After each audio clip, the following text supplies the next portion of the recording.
మమ్మల్ని అక్రమంగా అరెస్ట్ చేస్తున్నారు, మమ్మల్ని ఎక్కడ తీసుకొస్తున్నారో బలవంతంగా ఈ పోలీస్ వ్యవస్థ మా మీద అరాచకం స్టార్ట్ చేసింది. వీళ్ళు ప్రభుత్వానికి తొత్తుగా మారారు. లాండ్ ఆర్డర్ ని అతిక్రమించుకుంటూ రాజ్యాంగబద్ధంగా శాంతియుతంగా చేయాల్సిన మేము ఈ ప్రోగ్రాం శాంతియుతంగానే తలపెట్టినాం. ఎవరికి హాని కలగకూడదు, ప్రభుత్వానికి మా డిమాండ్లు ఎంతో తెలియనిక కోసమే ఈ రోజు ఎక్కడెక్కడి నుంచో షర్ట్లు వేసుకుంటూ ఇలాంటి టీ షర్ట్ వేసుకుంటూ నిరుద్యోగులకు న్యాయం జరగాలనే ఉద్దేశంతో శాంతియుతంగా చేస్తున్న ఈ కార్యక్రమాన్ని పోలీస్ వ్యవస్థ మొత్తం మమ్మల్ని ఎక్కడెక్కడ నిర్బంధిస్తూ మమ్మల్ని కాలరాస్తున్నారు. మాదేమో హక్కులు ఏమైతే ఉన్నాయో గత 9 రోజులుగా చేస్తున్న ఆమరణ నిరాహార తీసుకుని నీరు గారిచి ఈ రోజు మమ్మల్ని ఈ విధంగా చిత్రహింసలు పెడుతున్నారు. అనేక మంది నిరుద్యోగులు ఈ రోజు జాబులు లేక స్టక్ అయిపోయారు. అదే ఈ ప్రభుత్వం మొత్తము పోలీస్ వ్యవస్థ మొత్తం వాళ్ళ తొత్తుకు వాళ్ళ బూట్లు నాకే పరిస్థితి ఈ రోజు కనిపిస్తుంది.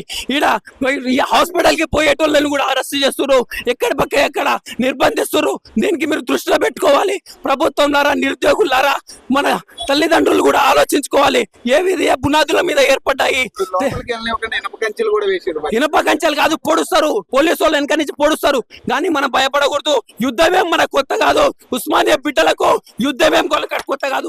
ఇలాంటి బార్గెట్లు ఎన్నో తెంపినాం, తెలంగాణ మూవ్మెంట్ లో ఎన్నో తెంపినాం. కాబట్టి జాగ్రత్త, ఖబర్దార్ అని కూడా ఈ సందర్భంగా హెచ్చరిస్తున్నాం.